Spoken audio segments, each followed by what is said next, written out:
Welcome to the Salmon Runs YouTube. Enjoy the video. You start by grabbing a deployment tool, cameras, and at least 2 power sources, batteries or solar with a battery. Place your auto turret on a reinforced foundation now. This gives a stable network anchor. Once placed, approach the turret and open the interaction wheel to power it. Make sure to clear objects between turret and target zones so sensors register movement reliably. This first setup guarantees the device is reachable, powered, and able to link to nearby cameras or switches. Next, run electrical wiring from the turret to your switch or junction box. This is how you control on/off and feed power. Connect the CCTV camera network in parallel if you want remote targeting data to influence turret behavior.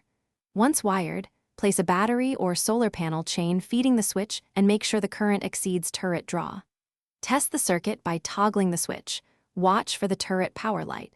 If it doesn't power, trace wire endpoints and confirm connections are tight. Finally, configure the turret's targeting parameters and engagement range through its UI so it prioritizes hostile players, not animals. Load ammo and run short live tests with a disposable target to confirm tracking and recoil compensation. Monitor power draw during tests.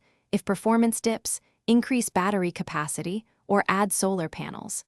If the turret stays offline, first verify authorization rights and fuse integrity. Then inspect every wire junction and conduit for damage.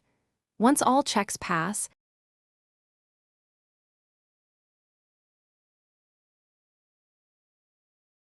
Thanks for watching. Consider subscribing if we helped you.